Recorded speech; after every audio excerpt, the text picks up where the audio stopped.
hombre. Pero hay un versículo que la semana pasada no tocamos y que yo, antes de entrar a hablar del segundo personaje que juntamente con el anticristo van a llevar las riendas de este mundo en los últimos tiempos, no tocamos, y es el versículo 2, Apocalipsis 13, verso 2. Y ahí se nombran tres animales diferentes. Tres animales que los que hemos estudiado la Biblia sabemos qué está tratando de decir Juan. De una forma, digamos, oculta, ¿no? Apocalipsis 13:2 dice que la bestia, y hablamos del anticristo, era semejante a un leopardo, pero sus pies eran como de oso, pero su boca dice que era como boca de león. ¿Te das cuenta? Hay tres animales diferentes. Su apariencia, la palabra semejante es muy importante en la Biblia. Selem. Cuando tenemos una fotografía, tenemos una imagen de una persona real, de una persona que existe, pero tenemos una fotografía, una imagen para que te hagas una idea de cómo es esa persona. Entonces la Biblia nos enseña que la semejanza, el aspecto exterior de este líder mundial, de este político llamado el anticristo, es semejante a un leopardo, pero su forma de actuar, los pies, cómo camina, cómo se comporta, cómo actúa, es como un oso. Pero cuando habla, cuando da a conocer su mensaje, dice que es como un león. Claro, para entender esto, uno tiene que ir al libro de Daniel. Yo siempre he dicho que la Biblia es una especie de gran rompecabezas, un gran puzzle. Hay cosas que Daniel dice que el Apocalipsis te explica. Y hay cosas que lees en el Apocalipsis que si no conoces Daniel, no puedes entender nunca. La Biblia nos enseña que en el Antiguo Testamento, en la época del profeta Daniel en Babilonia, él tuvo un sueño una noche. Y él dice que vio 4 animales que le llamaron tremendamente la atención. Dice que él vio a un león con alas. Dice que vio a un oso que estaba apoyado sobre una pata más que de otra. Luego ve a un leopardo que tiene 4 cabezas y ve a una bestia, que fue la que más le llamó la atención a Daniel. Gracias al Señor, ese sueño el Señor se lo interpretó y le dijo lo que significa. Por eso no tenemos que inventarnos nada. Simplemente ir a la Biblia y ver qué explicación le dio el Señor a Daniel sobre ese animal, esos animales. Y le dijo, mira, el león es Babilonia. Amén. El león es el imperio que en este momento tú conoces y gobierna toda la tierra, Babilonia. Ese imperio caería, ese imperio desaparecería con el paso del tiempo. Y se levantaría otro imperio, que era el imperio de los medos persas, que está tipificado o representado por el oso.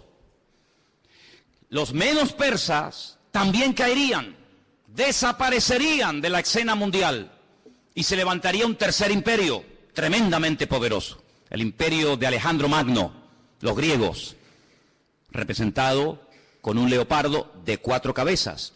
Y finalmente dice que ve una bestia, no es un animal normal y corriente, es algo extraño, es una bestia, es un monstruo que dice que tiene 10 cuernos y bueno, es un animal indescriptible porque ya te digo, no existe. La historia nos enseña que Alejandro Magno cuando murió no dejó descendencia. No ocupó su hijo y posteriormente el hijo de su hijo el trono, sino que Alejandro Magno murió sin dejar descendencia. Algunos dicen que era homosexual y que nunca se casó y tuvo hijos. Su imperio, que era un imperio enorme, que se extendió por todas partes del mundo conocido, cuando él muere, se divide en 4 pedazos. Y 4 de sus generales más conocidos, Casandro, Lisimaco, Teleuco y Ptolomeo, se apoderaron de lo que antiguamente fue un solo reino, pero que ahora son 4. Y cada uno toma posesión de uno de estos pedazos. Así que sabemos que el león es Babilonia, el oso son los persas o los iraníes, y el leopardo era Grecia. ¿Y qué es lo que está diciendo el Señor a Juan en Apocalipsis capítulo 3? Que cuando aparezca en la escena mundial este hombre, que vamos a llamarlo el anticristo, va a tener de todo un poco. Su apariencia, su aspecto va a ser el de un leopardo, es decir, el de un griego. Cuando él se mueve, se comporta, toma decisiones, se actúa, dice que actuará como un oso, es decir, como un persa. Pero dice que cuando abre la boca y hable, se va a comportar como un león, como un babilónico. Claro, hay que ir a la historia y analizar y estudiar cómo eran esos pueblos. Porque aunque eran todos imperios terribles y paganos y idólatras y despiadados, hay características de unos que otros no tienen. Por ejemplo, los griegos le dieron mucha importancia al aspecto físico, al hedonismo, al vivir bien, al pegarte la gran vida. Pero cuidado, no eran ateos. Los griegos no eran ateos. Les recuerdo que cuando el apóstol Pablo fue a Grecia, a un lugar público llamado el Areópago, donde se compartían las enseñanzas, y allí estaban los filósofos de la época, el apóstol Pablo dijo: hoy paseando por vuestra ciudad, por Atenas, he observado que ustedes los atenienses sois gente muy religiosa. No eran ateos, pero eran religiosos. Dice que al apóstol Pablo le llamó la atención que vio un altar donde no había ninguna imagen, pero había una inscripción que decía: al Dios no conocido. Es decir, por si acaso nos hemos olvidado de reverenciar o de adorar a un Dios que no sabemos cómo es, le ponemos una inscripción para que no se sienta ofendido. Luego, una de las características de los griegos era que le daban mucha importancia a la cultura, a la filosofía, a los deportes. Ellos fueron los inventores, los creadores de las Olimpiadas. Ellos le daban mucha importancia al aspecto físico. Llenaron toda Jerusalén y el mundo conocido de antaño de gimnasios. Le daban mucha importancia al culturismo, al aspecto físico. Pero también eran personas que tenían grandes problemas con la lujuria. La mayoría de ellos eran bisexuales, les gustaban tanto los hombres como las mujeres. Eran personas que no tenían ningún tipo de escrúpulos, eran personas que no tenían ningún tipo de moral, eran personas que le daban rienda suelta a cualquier impulso de la carne, con tal de que te sientas bien, lo puedes hacer. ¿Quieres ser homosexual y eso te hace sentir bien? Adelante. ¿Quieres ser cualquier otra cosa? Adelante. En otras palabras, no te reprimas.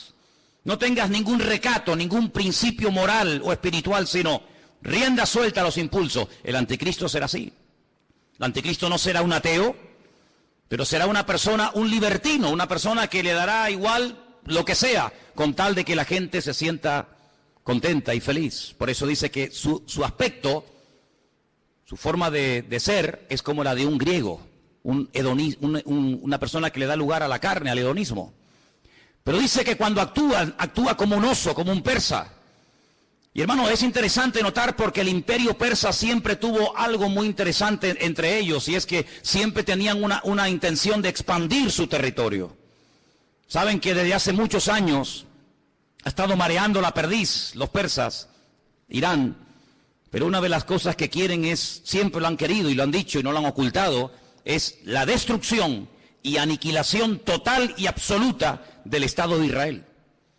Israel ha amenazado en varias ocasiones a Irán porque sabe que están construyendo armamento nuclear, no con fines, digamos, científicos, sino con fines militares. Irán recientemente dijo: si somos atacados por Israel, tenemos en este momento 80.000 misiles apuntando a la ciudad de Jerusalén y la destruiremos en cuestión de minutos. Es lo que ellos dicen. Por lo tanto, aunque aparentemente es una persona pacífica y educada y con una cultura tremenda, por otra parte, en su corazón es una persona que le gusta la guerra. Dice la Biblia, recuerden, la semana pasada cuando hablamos de este personaje, dice que él cambia de religión. Dice que al Dios de sus padres lo deja de adorar y comienza a adorar a Alá Maozín, al Dios de las fortalezas o al Dios de la guerra.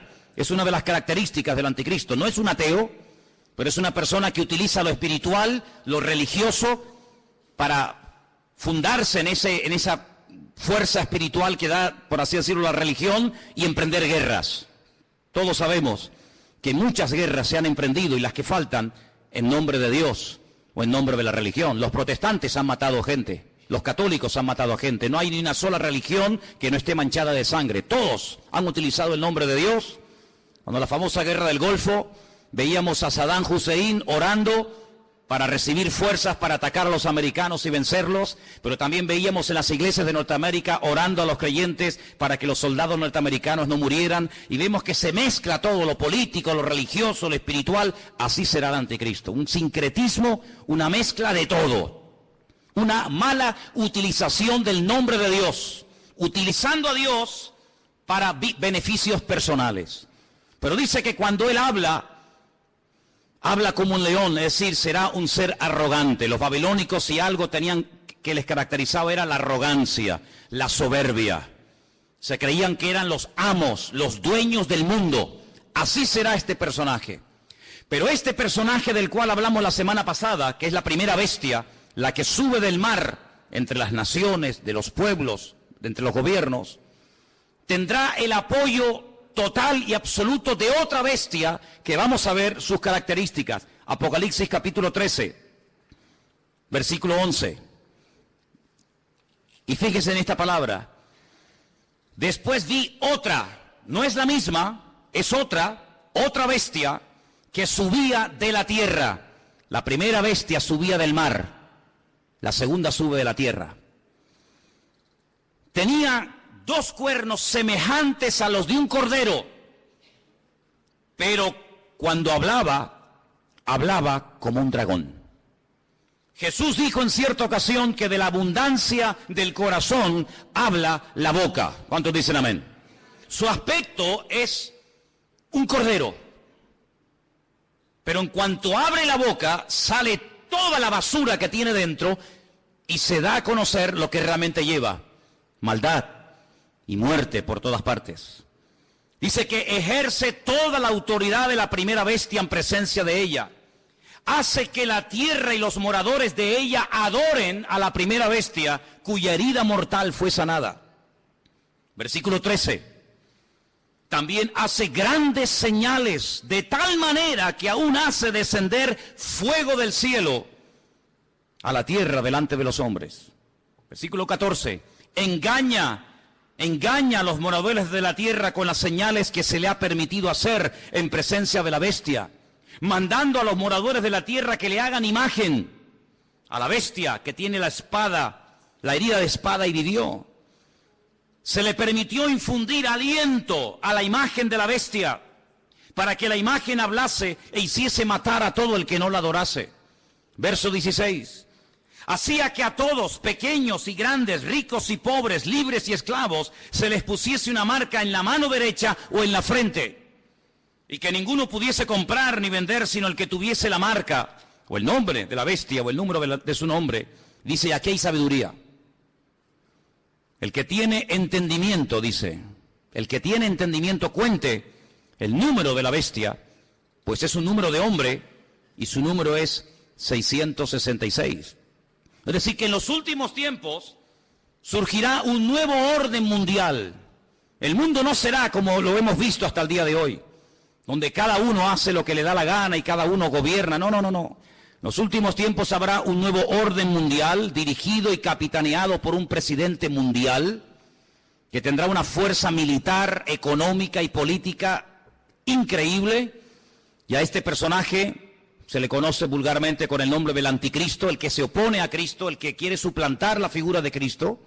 Pero tendrá a una persona que la Biblia lo llama, fíjense qué curioso, falso profeta. Si analizamos toda la Biblia, vemos que la figura de los profetas era algo muy importante. La Biblia está llena de verdaderos y auténticos profetas. Daniel, Jeremías, Isaías, Habacuc, Sofonías, Malaquías, cientos de buenos profetas. ¿Qué era un profeta? Un profeta era un hombre de carne y hueso, como cualquiera de nosotros, con una comunión con el Señor tremenda, que a través de sueños o de visiones o por voz audible, recibía mensajes del Eterno, recibía mensajes del Señor para transmitirlos al pueblo de Israel, para que de esa manera el pueblo no pecara, para que de esa manera el pueblo no terminara adorando a otros dioses, para que el pueblo supiera en todo momento lo que tenía que hacer y lo que no tenía que hacer. Un profeta era una bendición para el pueblo. ¿Por qué? Porque era el nexo que unía al pueblo con Dios y a Dios con el pueblo. Era la persona que hacía la función de la boca de Dios. Cuando Dios quería decirle algo al pueblo, hablaba a través del profeta. Pero dice la Biblia, y la Biblia está llena de ejemplos de falsos profetas. Hay capítulos enteros en Jeremías, en Ezequiel y otros libros que nos hablan acerca del daño tremendo que hacían los falsos profetas. Por ejemplo, la Biblia dice que cuando las tropas del rey Nabucodonosor habían rodeado la ciudad de Jerusalén, había falsos profetas que decían: tranquilos, no pasa nada, no se preocupen, vamos a ganar la guerra. Nabucodonosor va a ser derrotado, se va a cansar y se va a marchar a su tierra. Vienen tiempos de paz, vienen tiempos de abundancia, vienen tiempos de prosperidad. Pero había uno llamado Jeremías, que era el verdadero profeta, y decía: no les crean, les están mintiendo. Es mentira, no viene paz, viene guerra. El enemigo no se va a ir, nos va a destruir, nos va a destruir la ciudad, nos va a quemar el templo, va a matar a nuestros jóvenes. Siempre hubieron falsos profetas que engañaban al pueblo. Siempre había falsos profetas que venían supuestamente en nombre de Dios. Y la gente, lógicamente, en muchas ocasiones, le hacía más caso y prestaba más atención a los falsos profetas que a los verdaderos profetas. ¿Por qué? Porque el falso profeta decía lo que el pueblo quería oír. El verdadero profeta muchas veces iba en contra de la voluntad del pueblo. Por eso a la mayoría de los profetas los terminaban matando. ¿No dijo el Señor: Jerusalén, Jerusalén, que matas a los profetas y apedreas a los que yo te envío? ¿Cuántas veces quise juntar a mis hijos como la gallina junta sus polluelos y no quisisteis? La ciudad de Jerusalén pasó a la historia como una ciudad que mataba a los profetas. Porque los profetas confrontaban, los profetas hablaban claro, los profetas no eran aplaudidos, eran gente odiada. Era gente que muchas veces tenía que vivir totalmente dependiendo del Señor, porque los querían matar, los querían torturar y querían taparles la boca a cualquier precio.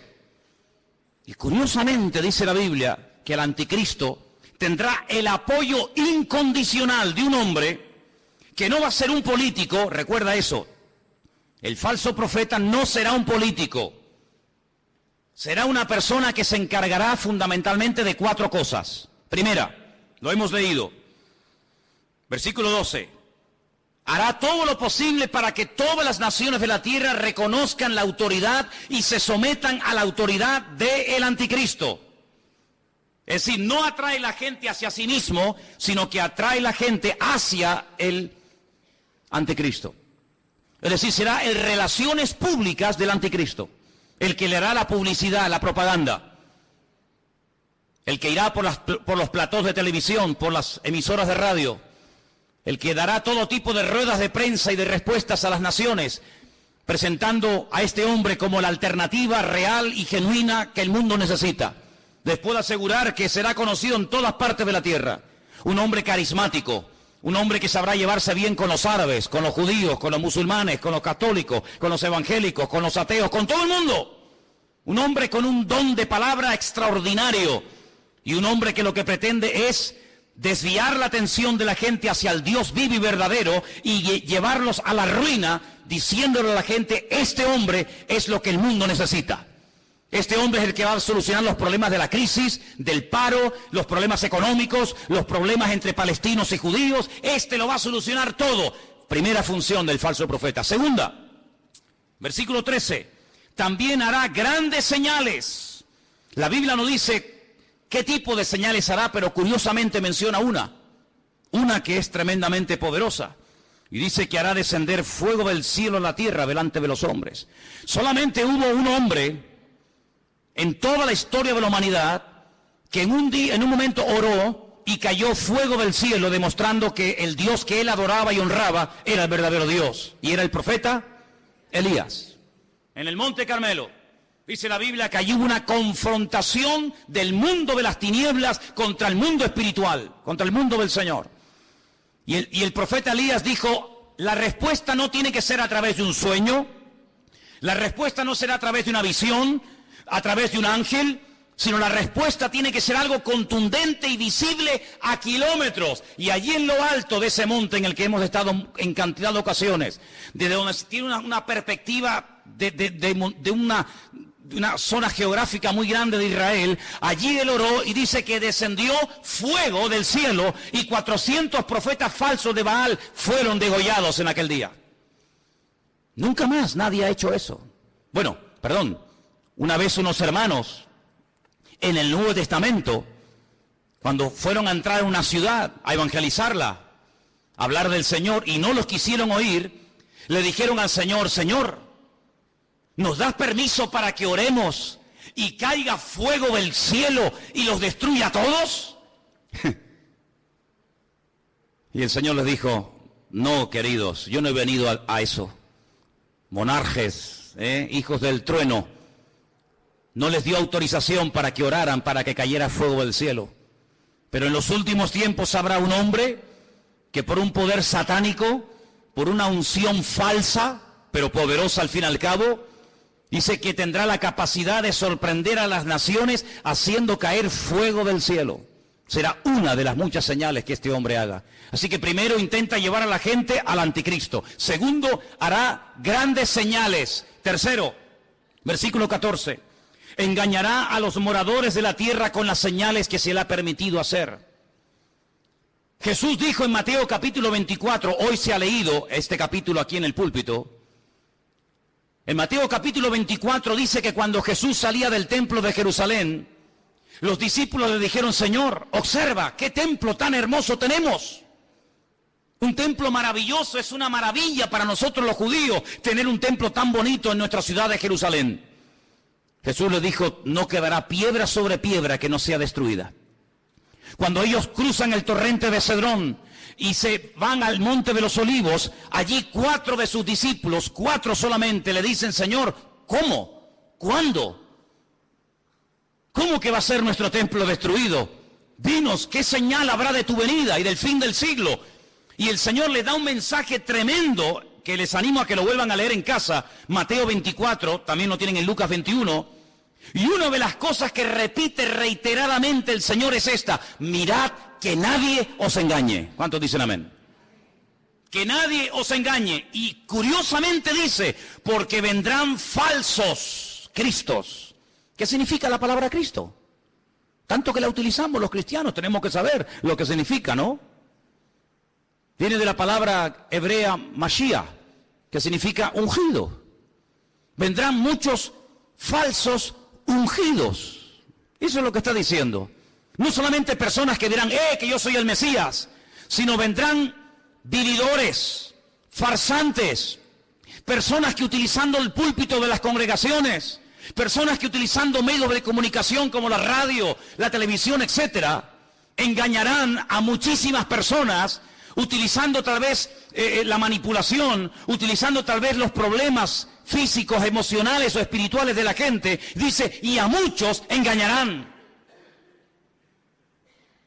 Pero el Señor dice, mirad que nadie os engañe, porque no solamente vendrán falsos ungidos, sino también dice, falsos profetas. ¿Qué es un profeta? Un profeta es un predicador, ¿sí o no? Es uno que predica, es uno que proclama un mensaje, en este caso un mensaje bíblico, un mensaje de Dios. Dice, pues vendrán falsos predicadores. Y usted dice, pero hermano, ¿sabes lo que estás diciendo? Totalmente. Y ya han comenzado a proliferar por todas partes del mundo. Falsos predicadores, falsos evangelistas, falsos maestros, falsos profetas, que incluso a veces con milagros o con señales llegan a seducir y a engañar a la gente. Y no es algo nuevo, lo estamos viendo de hace 10 años a esta parte, en todas partes del mundo. Pero en los últimos tiempos habrá una persona que será el máximo exponente del engaño y de la mentira, que la Biblia lo llama el falso profeta. ¿Y qué podemos hacer los cristianos? ¿Tenemos la obligación de creer todo lo que los pastores dicen? ¿Tenemos la obligación de creer todo lo que la gente predica en un púlpito? Rotundamente no. La Biblia nos enseña que cuando una persona proclama el Evangelio, y más cuando una persona se llama o se autodenomina profeta, la congregación, la audiencia, el pueblo que escucha el mensaje, tiene que filtrar, tiene que analizar, tiene que escudriñar si lo que este hombre está diciendo es palabra de Dios o es falso. No se puede decir amén a cualquier enseñanza, hermanos. Yo soy vuestro pastor hace 14 años en esta iglesia. Pero el día que yo me aparte del Evangelio, el día que yo me aparte de la verdad, el día que yo les enseñe algo falso, no me crean, no vengan más a este lugar. Porque la Biblia nos enseña que la oveja tiene la obligación de rumiar la comida antes de tragársela. ¿No hablamos hace poco de una de las características de las ovejas? ¿Sí o no? ¿Y cuál es una de las características de la oveja? Que es un animal rumiante. ¿Y qué es un rumiante? Un animal que primero mastica, mueve la comida, la saborea, la prueba, y luego después de haberla masticado bien, se la traga. Y esa es una de las características que tenía que tener un animal limpio para poder ser ingerido. El Señor dijo que tenga pezuña y que sea rumiante. Y el Señor quiere que tú seas, permíteme la palabra, un rumiante. Una persona que diga, un momento, te he oído, he prestado atención, he tomado buena nota. Perfecto. Déjame analizar a través de las Escrituras si lo que tú hoy nos has enseñado, si la palabra que nos has traído es bíblica o es mentira y es falsa. Dice la Biblia que cuando Pablo fue a la ciudad de Berea, ¿os acordáis? Dice que los judíos de la ciudad de Berea escucharon a Pablo durante varias semanas, durante varios días de reposo en la sinagoga, compartir la palabra. Pero dice que eran gente más noble que los de Tesalónica. ¿Por qué dice la Biblia que los judíos de Berea eran diferentes a los judíos de Tesalónica? Dice, porque ellos comprobaban cada día en las Escrituras si las enseñanzas que el apóstol Pablo le daba a la congregación eran palabra de Dios o no eran palabra de Dios. ¿Cuántos dicen amén? Por lo tanto, hermanos, yo siempre les he animado, siempre les he dicho, y lo seguiré diciendo cada día, que ustedes tienen la obligación de escudriñar las Escrituras, de conocer la palabra de Dios, de no tragarse todo lo que oigan, de no tragarse todo lo que vean y oigan en internet, de no decir amén a todo, de no abrir su corazón a cualquier ministerio, de no dejarse ministrar por cualquier persona que aparentemente tiene palabra, hace milagros, señales y prodigios, pero alto, la Biblia nos enseña que el falso profeta no solamente será un tremendo predicador, un tremendo orador increíble, sino que además será una persona que su ministerio, entre comillas, estará caracterizado por señales, milagros y prodigios. ¿Qué te parece? Pero ¿sabe qué? En el versículo 13 dice que este hombre hará grandes señales, grandes señales. Usted tiene que prestar atención a esas señales. ¿Por qué? Porque no toda señal es evidencia de que le está dando gloria y honra al Señor y que esa unción viene de parte del Señor si no sabe Dios de dónde viene. El falso profeta se diferencia del anticristo en tres cosas muy importantes. Primero, su procedencia es diferente. El mundo de la política produce, permítame la expresión, la política produce, es el terreno donde se levanta el anticristo. El falso profeta no se levanta del mundo de la política. El falso profeta se mueve en el terreno religioso, en el terreno espiritual. ¿Se han dado cuenta que en los últimos años ha habido muchos intentos por tener una religión? Lo intentó la New Age, la nueva era, lo ha intentado el Vaticano en múltiples ocasiones con las famosas reuniones ecuménicas. Los Bahá'í ya propusieron hace muchos años haber una religión mundial, porque fíjense qué curioso, este continente en el que vivimos, el continente europeo, en 2 ocasiones se ha enfrentado a muerte un país contra otro. ¿Sí o no? Primera Guerra Mundial, Segunda Guerra Mundial, unos contra otros, millones de muertos, ciudades arrasadas completamente, familias destruidas. Europa quedó totalmente en ruinas. Pero eso ya pasó a la historia. Antes los que se peleaban, ahora son amigos. Ahora comen juntos. Ahora hacen negocios juntos. Ahora se venden los productos unos a otros. Luego ya no estamos en un tiempo de guerra en Europa. Estamos, entre comillas, en un tiempo de paz. Ya no nos peleamos unos contra otros, ¿ve? Porque en una guerra todos pierden. Ahora nos unimos en una unidad política, y económica, y donde tenemos todos en común una misma moneda. ¿Sí o no? Usted puede viajar por Europa, por muchos países, y no tiene que cambiar en un país la moneda, en otro la otra, sino que con una misma moneda se puede mover. Ya no hay fronteras. ¿Se acuerdan cuando viajábamos por Europa?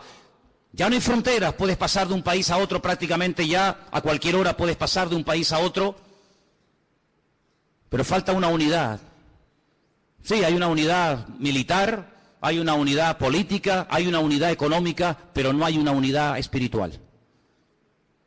El anticristo, a través del falso profeta, una de las cosas que tratará de mover en el mundo es que la gente llegue a la conclusión de que no es bueno que haya tantas religiones, sino que lo mejor es que haya una religión donde todos se sientan a gusto. Ya hace años están tratando de crear el Crislam. El Crislam, quieren unir el Islam con el cristianismo. En muchas congregaciones evangélicas, ya la palabra Jehová o la palabra Yahvé o la palabra el Eterno o la palabra Dios ha desaparecido. Ya hay una nueva versión circulando de la Biblia en muchas iglesias evangélicas del mundo donde aparece la palabra Alá. En el principio creó Alá los cielos y la tierra. Alá lo que estamos diciendo. En otras palabras, para llevarnos bien, quitemos la palabra Dios, pongamos la palabra Alá. Hay muchas Biblias donde han quitado la palabra sangre. Es increíble cómo puede haber instituciones evangélicas que han quitado la palabra sangre de la Biblia, porque es una palabra que no es una palabra que choca o es una palabra muy fuerte. Amados hermanos, vienen tiempos de cambios como ustedes no se pueden ni imaginar. Vienen tiempos en los que no solamente lo económico cambiará de una forma tremenda, sino lo espiritual cambiará de una forma que ustedes no se pueden ni imaginar. Ahora quiero leerles un versículo que se encuentra en Apocalipsis 16:13, donde dice que el falso profeta y el anticristo harán algo que muchas veces no se menciona. Y vamos a leerlo. Apocalipsis 16, versículo 13. Y dice así: vi salir de la boca del dragón, Satanás, de la boca de la bestia, el anticristo, y de la boca del falso profeta, 3 espíritus inmundos a manera de ranas. Son espíritus de demonios que hacen señales y van a los reyes de la tierra en todo el mundo para reunirlos a la batalla de aquel gran día del Dios Todopoderoso. Una de las cosas que el mundo tiene que conocer y ustedes, hermanos, tienen que saber, porque la Biblia lo profetiza con cientos y miles de años de antelación. Cuando te pregunta la gente, ¿y tú crees que habrá una tercera guerra mundial? ¿Crees que otra vez el mundo volverá a enfrentarse y a matarse y a pelear los unos contra los otros? Y yo te digo, no te quepa la menor duda. La pregunta no es si se van a pelear, la pregunta es ¿por qué tardan tanto en enfrentarse los unos contra los otros? El mundo se está convirtiendo en un caldo de cultivo donde la violencia y la agresividad será algo normal. Miren los colegios, hermanos. Hay muchos colegios en los Estados Unidos que es un peligro. Porque cuántos niños, cuántas docenas de jóvenes han entrado armados a un colegio y han asesinado a cantidad de compañeros. Amados hermanos, la violencia va a ser una de las características de los últimos tiempos. Habrá violencia en la sociedad, violencia en el tráfico, violencia en las iglesias, violencia en los parlamentos, violencia por todas partes. El Señor Jesucristo dijo que Él vendría, pero antes de que Él viniera, los tiempos en los cuales viviríamos serían como los días de Noé. Y cuando uno observa la generación en la que le tocó vivir a Noé, no era una sociedad pacífica. Cuidado, era una sociedad tremendamente avanzada para la época en la que vivía. Fijaros lo que querían construir. En la época de Noé se quiso construir el edificio más alto del mundo, un zigurat, una torre que llegara al mismo cielo, a la misma presencia de Dios, con el objetivo de demostrarle a Dios que a través de la tecnología de la época, el hombre era capaz de desafiar al mismo Dios y de llegar a su presencia no a través del medio establecido por Dios, sino a través del medio de la mente humana. La tecnología puesta al servicio del mal. ¿Piensan ustedes que el anticristo y el falso profeta no echará mano de la tecnología de la época para engañar y meterse en miles y en miles y en millones de hogares? No les quepa la menor duda. No les quepa la menor duda. Así que en los tiempos de Noé, No fue como en los tiempos del diluvio. Pero fue en los tiempos del diluvio. No fue como en los tiempos de la Torre de Babel. En los tiempos de la Torre de Babel, la Biblia nos enseña que Dios no destruyó a la humanidad, sino que la separó y la confundió. ¿Por qué? Porque habían aprendido un secreto tremendo. ¿Cuál fue? La unidad. Se unieron para lo malo. Sin embargo, en el tiempo del diluvio, se mataban los unos a los otros. El anticristo sabe perfectamente que la unidad tiene un poder tremendo. Por eso él lo que intenta es unir religiones, unir filosofías, unir diferentes estilos de vida para llevar a este mundo a la ruina y a la destrucción total. Una de las cosas que el hombre ha intentado y lo está consiguiendo desde los tiempos de la Edad Media es desterrar la palabra Dios, la palabra Biblia, del vocabulario del ser humano. Hoy en día se oye hablar muy poco de Dios, muy poco de Biblia. ¿Por qué? Porque los hombres a lo largo de la historia han intentado destruirse los unos a los otros. Pero el objetivo final del diablo es destruir a Dios, quitar a Dios del vocabulario de la gente. ¿Y qué es lo que hace el falso profeta? Levantar al anticristo para que lo adoren a él. Y no es la primera vez que un hombre reclama honra y gloria para sí mismo. No es la primera vez que un César, que un faraón o que cualquier persona ha intentado levantarse más alto que Dios y matar y asesinar a todas aquellas personas que no lo apoyan y no lo reconocen. Una de las cosas que hará el falso profeta es algo tremendo. Dice que marcará, sellará a la gente. Ahora, esto no es nada nuevo. Si ustedes leen esta noche tranquilamente en casa el capítulo 9 de Ezequiel, recuerden, Ezequiel capítulo 9, ustedes se van a dar cuenta que el Señor, antes de ir a la ciudad de Jerusalén y permitir que las tropas enemigas la destruyeran, Él dijo: ponle una marca a mis hijos en la frente y en la mano, para marcar, hacer una diferencia entre el que cree y en el que no cree, el que es mío y el que no es mío. Y dice la Biblia que marcaban a la gente en las manos. El anticristo, el diablo, que es un imitador de la obra de Dios, lo que intentará es marcar a la gente como si fueran animales.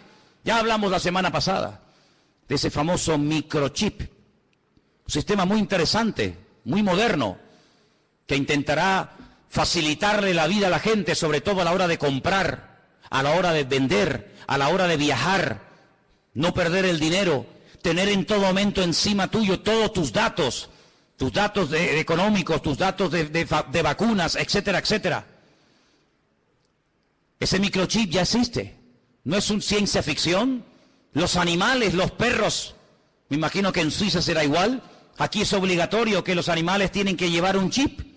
Y si un animal se pierde con una máquina, el doctor, el veterinario, sabe en todo momento cómo se llama ese animal, si está vacunado, dónde vive, cómo se llama su dueño, etcétera, etcétera. Pues lo que empezó con los animales, terminará con el ser humano. Porque para el diablo los seres humanos son como animales. Por eso la famosa teoría de la evolución equipara y nivela al hombre al nivel de la bestia. En la famosa Constitución Europea, creada, diseñada y escrita por el famoso Jacques Chirac, jefe de toda la masonería europea, él puso al mismo nivel a un animal que a un hombre, de tal manera que si un hombre quiere casarse con un perro, con un gato, con una vaca o con cualquier animal, lo puede hacer. ¿Por qué? Porque al fin y al cabo todos somos animales. Sin embargo, desde el punto de vista bíblico, Dios dignifica a la raza humana por encima del animal. ¿Cuántos dicen amén? El animal está para servir al hombre, no el hombre para servir a la bestia. Pero en los últimos tiempos Satanás intenta marcar a los hombres como si fueran animales y les cierra las posibilidades de poder comprar, de poder vender, de poder buscarse la vida si no te dejas marcar. Pero esa marca, esa especie de microchip indeleble, invisible, que no molesta, que está ahí dentro y ni te enteras que está, también permite en todo momento tener a la población mundial localizada en cualquier parte donde se encuentre. Así de claro. Dice que este microchip está alimentado por una pequeña pila de litio, de tal manera que si la persona en un momento determinado decide quitárselo y lo toca y lo abre, se envenena la sangre por esa sustancia.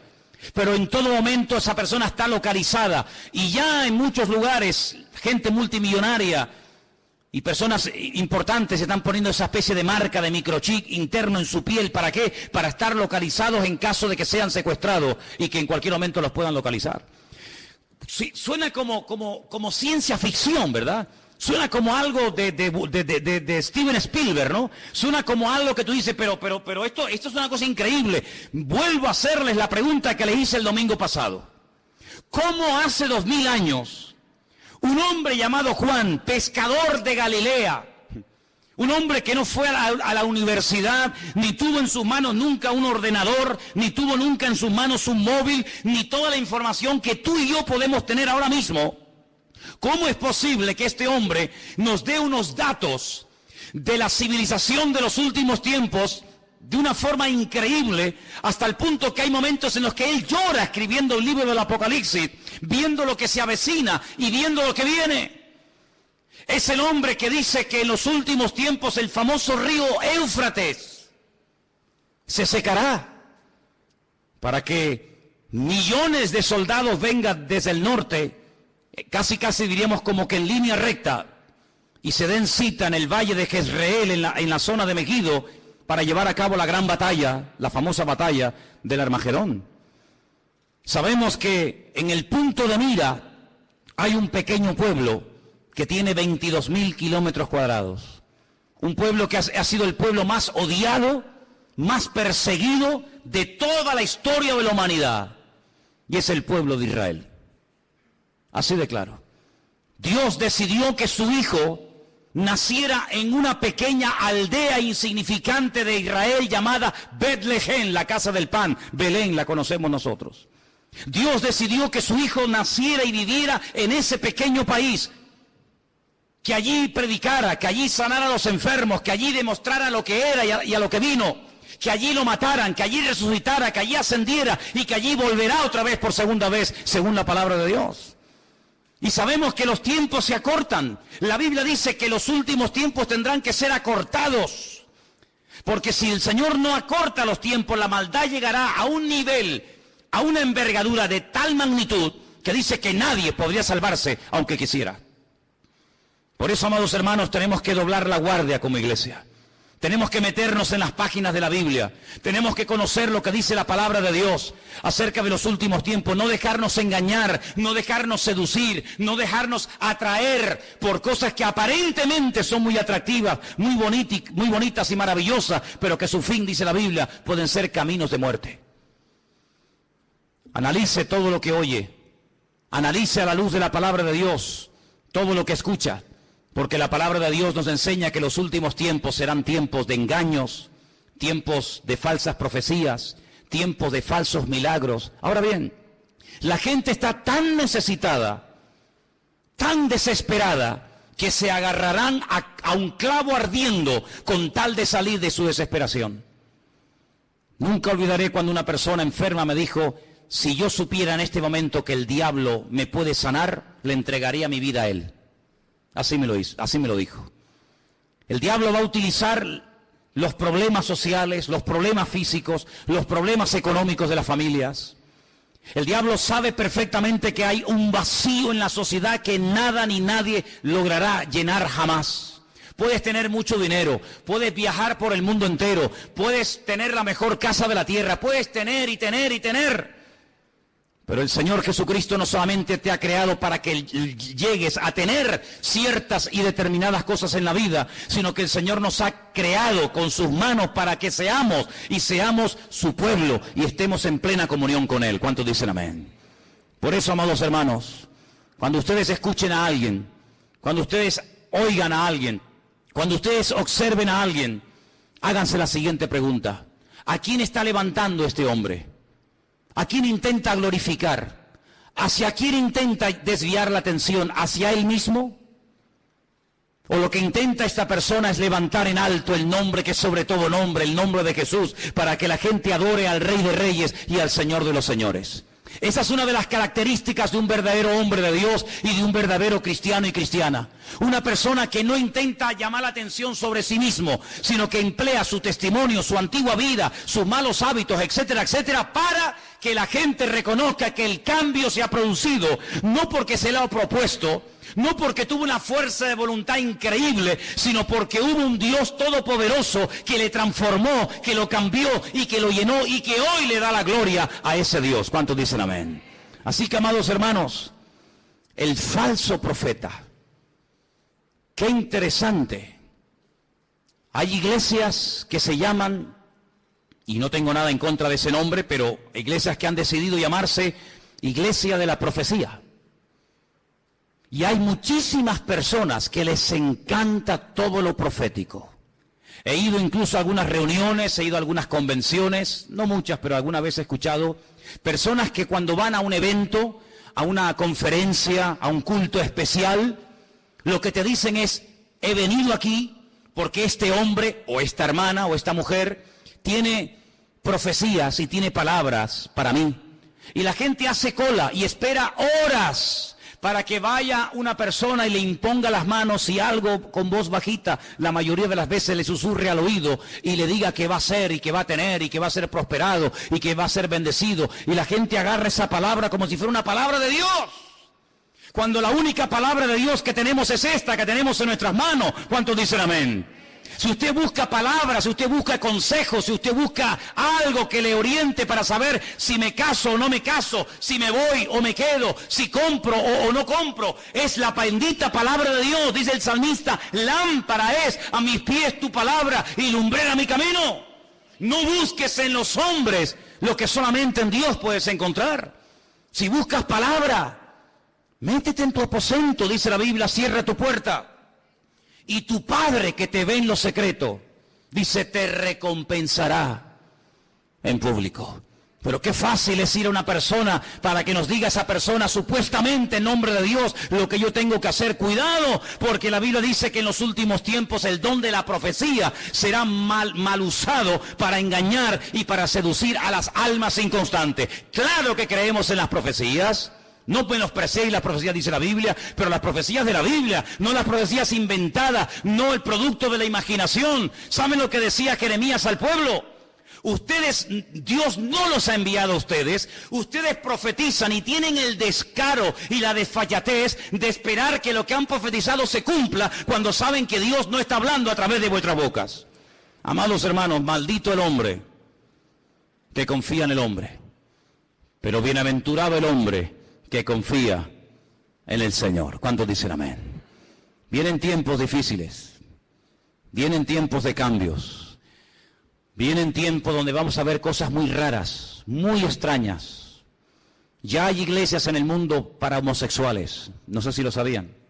Iglesias evangélicas gay, ya están por el mundo, por todas partes. Iglesias donde ya no se habla de la sangre de Cristo ni la muerte del Señor. Iglesias donde todo vale. Iglesias donde te puedes casar, separar, divorciar, estar con este, estar con la otra, estar con él, ahora me caso, ahora me divorcio, y no pasa nada. Dios es un Dios de amor. Vamos a ver cosas muy extrañas en los últimos tiempos. Pero recuerda algo, Dios es santo y quiere que tú y yo también seamos santos. Huye de todo lugar donde te lo pongan fácil. Escúchame bien. Huye de todo lugar donde te lo pongan fácil para que no te ofendas. Lo políticamente correcto, sabes que es una expresión que se usa mucho hoy en día, ¿no? Lo políticamente correcto, no lo digas tan duro para que no se ofendan, no lo digas tan contundente para que no... Huye de los lugares donde todo te lo ponen bonito y fácil. El Señor no viene a agradarnos los oídos, sin confrontación no hay cambio. Y la palabra de Dios viene para sacudirnos y para que le busquemos a Él en espíritu y en verdad. Y si el Señor tiene que sacudirnos en esta tarde y romper esquemas religiosos de nuestra vida, y si tiene que abrirnos nuestros ojos a una realidad que viene, nos guste o no, pues bendito sea el Señor. Pero la iglesia en esta hora tiene que dar la talla. Somos la sal de la tierra, somos la luz del mundo y no podemos en este momento de la historia, hermanos, claudicar, no podemos enfriar, no podemos dar marcha atrás. Estamos, hermanos, oyendo la trompeta del Señor. Dios viene, el Señor viene pronto y quiere que su iglesia se ponga las pilas, que se levante en pie de guerra y le diga al diablo: alto, aquí estamos los hijos de Dios. Aquí todavía hay gente que vive en orden, aquí todavía existe la familia, aquí existe el perdón, aquí existe la misericordia, aquí existe la fe. ¿Por qué? Porque nosotros creemos que lo que Dios prometió en su palabra es la verdad. ¿Cuántos dicen amén? Quiero que cierres tus ojos ahí donde estás. Y recuerda las palabras del Maestro. Mirad que nadie os engañe. Mirad que nadie te engañe. Ni pastores, ni profetas, ni rabinos, ni falsos mesías, que nadie te engañe. Dice la Biblia, conoceréis la verdad, y la verdad os hará libres. Amados hermanos, si quieres ser libre, tienes que conocer la verdad. Y la verdad es Jesucristo. Él es el camino, Él es la verdad y Él es la vida. La gente va a ser engañada porque buscan fuera del Señor. Si buscaran en Dios no serían engañados. Si buscaran en la palabra de Dios no serían apaleados ni heridos. El problema es cuando a veces buscamos fuera de Dios otros caminos, otras formas, y te equivocas. Si estás buscando, busca en Dios. Ven a Dios, ven a Él en esta tarde. Ríndele tu corazón, ríndele tu vida en esta tarde al Señor. Deja que Él aclare tus dudas. Él es el verdadero, Él es el Dios vivo y verdadero y no hay otro. Gracias, Señor Jesús. Recibe toda la gloria y el reconocimiento. Dice la Biblia que el anticristo, una de las cosas que hará es negar que Cristo vino en carne.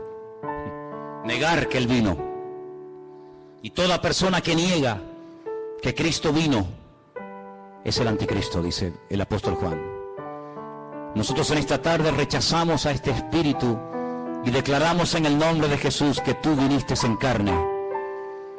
Y confieso y declaro públicamente que aquel Mesías que se hizo carne era el Mesías verdadero y no hay otro más que Él. Bendito seas. Ahí empieza el cambio cuando tú reconoces que el Mesías vino en carne. No de una forma espiritual, una nebulosa, una cosa extraña. No, vino en carne y hueso a dar su vida por ti. Ahí empieza el cambio. Si Él era el Mesías verdadero,